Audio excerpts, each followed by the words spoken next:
Mirza. La la la la la. J'avais pas vu Hassan. J'avais pas vu Mirza. Oh là là là là là. Eh ben on n'a pas vu Hassan. Hassan Iskoussen a disparu. Je croyais quand même que c'était un Français. Ça fait 3 mois, vous savez, que... oh non, il est surveillé. Eh ben non, il n'était pas surveillé. Alors je rappelle rapidement, on en a parlé hier, dans cette émission, vous savez, donc expulsé, Conseil d'État a donné son feu vert, et puis les policiers vont le chercher pour le ramener au Maroc. Eh ben, il n'est pas là. Ah ben où il est, Hassan? Il est allé peut-être prendre des cigarettes, peut-être que, je sais pas moi, non, il est pas là. Il a dit qu'il partait, puis il est plus revenu, voilà, et il paraît que c'est comme ça. Non, alors, les télévisions interrogent les voisins, comme d'habitude, il faut bien meubler. Mais, nouvelle supplémentaire, le Maroc hier soir, qui avait accepté d'accueillir Hassan Iskoussen, le Maroc a suspendu le laissez-passer consulaire permettant son expulsion. Voilà, c'est-à-dire qu'effectivement, donc Iskoussen, même s'il est arrêté, on ne sait pas s'il est en Belgique ou ailleurs, peu importe, même s'il est arrêté, il ne peut plus être expulsé pour le moment. Et oui, alors la discussion se poursuit, c'est-à-dire qu'aujourd'hui, chou blanc de chez chou blanc. Ah mais non. Vous n'avez pas écouté ce matin Gérald Darmanin sur CNews chez Pascal Praud? Gérald Darmanin célèbre une grande victoire. Écoutez Gérald Darmanin, notre ministre de l'Intérieur. L'islamisme radical est en fuite, c'est une très bonne chose. On devrait s'en réjouir. Vous savez, le pire aurait été que le Conseil d'État donne tort au ministère de l'Intérieur. Parce que ce qu'on a réussi à faire... Non mais... Formidable. Mais alors, auditeur de Sud Radio, vous voyez, mais l'information, l'islamisme radical est en fuite, ce sont les mots du ministre de l'Intérieur. Tous les imams, tous les intégristes, tous les salafistes, tous les gens qui cherchent la violence sont partis. Oui, grâce à l'action du ministre de l'Intérieur, l'islamisme radical est en fuite. Alors là, ce n'est plus la novlangue d'Orwell, je ne sais pas comment la qualifier. Nous arrivons quand même à un degré artistique. Moi, je voudrais qu'on donne le prix Nobel de littérature à Gérald Darmanin. Ça, il l'a mérité. L'islamisme radical, dans son entièreté, dans sa totalité, n'est plus en France. Voilà. Eh bien, écoutez, vous pouvez tous respirer, tous, musulmans, juifs, chrétiens, athées, etc. L'intégrisme est dissous.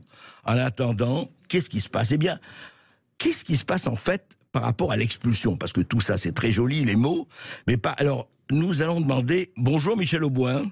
Bonjour. Bonjour, vous êtes haut fonctionnaire, vous êtes préfet honoraire, et vous êtes, surtout, je le rappelle, ancien directeur de l'accueil, de l'intégration et de la citoyenneté au ministère de l'Immigration. Alors, c'est vraiment à l'homme de l'art, si je peux me permettre de poser une question. Aujourd'hui, si l'on retrouve Hassan Iskoussen qui est parti, bon, on ne va pas parler où il est, comment il est, etc. Est-ce qu'à partir du moment où le Maroc a suspendu le laissez-passer, si on retrouve l'imam marocain, il est inexpulsable ou pas? Non, il demeure expulsable, ça va de soi. Oui. En fait, il va se trouver dans une situation juridique qui est la suivante, c'est-à-dire qu'il est étranger, Oui. en situation irrégulière, sous le coup d'une menace d'expulsion. Donc quand il sera interpellé, j'espère quand même qu'il va l'être, assez logiquement, il doit être placé en centre de rétention administrative. D'accord. Il peut y rester 90 jours. C'est la loi française. Oui. On sait que dans d'autres pays européens, on fait des rétentions beaucoup plus longues qu'en France, mais bon, la France a réduit la portée de la rétention à 90 jours, mais 90 jours, ça laisse largement le temps de demander un nouveau visa aux autorités marocaines et de l'obtenir. Parce que je pense que le Maroc sans doute pas voulu donner le sentiment qu'il était dans cette affaire tombé dans le même travers que la France qui expulse. Je précise pour les auditeurs qu'une expulsion, c'est pas une reconduite à la frontière, c'est un acte beaucoup plus grave. Tout le monde a compris, il s'en fait très peu d'ailleurs. Oui, c'est pas une reconduite normale, quoi.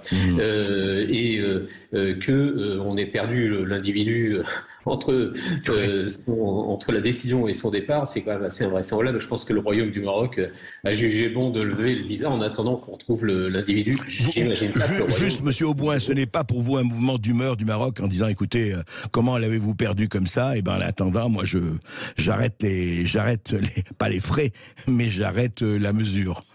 Je l'interprète comme ça. Bon, c'est peut-être pas comme ça que les choses se sont passées. Je suis pas dans le secret.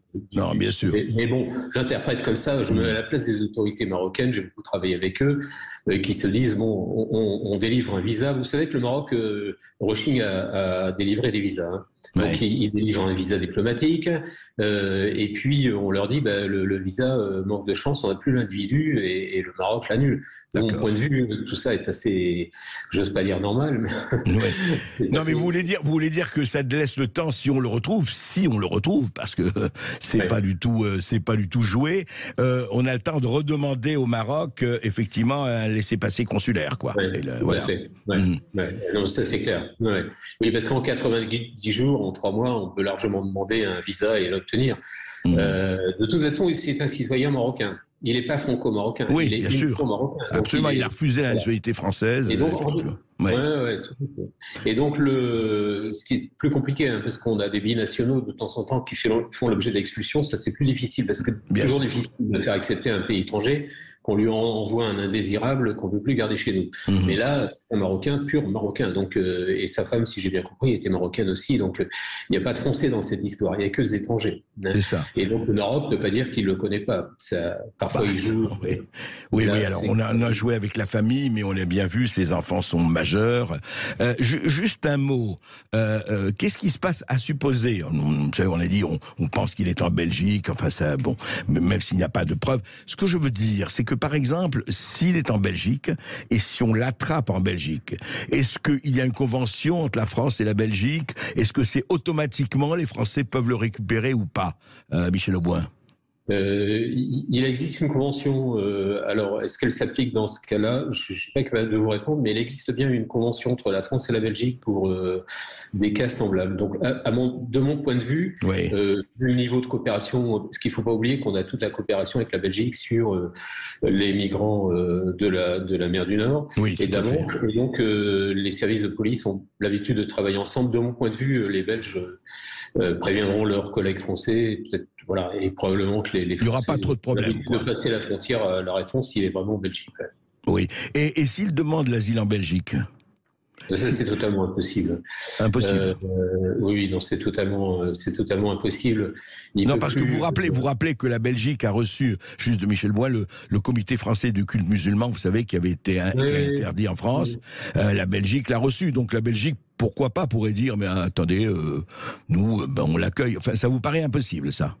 Ouais, ça me semble impossible parce que le droit de l'asile, il est aussi encadré par du droit européen. Donc, ça me paraît compliqué que la Belgique accepte comme demandeur d'asile quelqu'un qui viendrait se plaindre des mauvais traitements infligés par la France. Vous voyez ce que ça veut dire? Ça veut dire qu'on accepterait de reconnaître que la France inflige des mauvais traitements à des musulmans. Ça, je pense que c'est pas jouable. Non, je crois. Je ne sais pas très bien ce qui s'est passé. Moi, je suis le premier à m'en étonner. Oui, le ministre de l'Intérieur a comme des services de renseignement qui sont chargés de surveiller les gens. J'imagine qu'il était en tant que fichier S et expulsable étroitement surveillé. Je ne comprends pas qu'il ait échappé à la surveillance de ces. Oui, mais Michel Auboin, le ministre de l'Intérieur, nous a dit ce matin même que l'islamisme radical est en fuite. Donc, oui, j'ai entendu. Tout est réglé. Vous m'avez fait beaucoup rire. Oui, c'est vrai. En tout cas, parfois la parole des politiques. Écoutez, de toute façon, on va suivre ça et je vous remercie de votre intervention parce que les éclaircissements étaient importants de savoir ce qui se passe après puisque la personne est en fuite et on vous interrogera là-dessus. Merci Michel Auboin. Merci, à bientôt. À bientôt.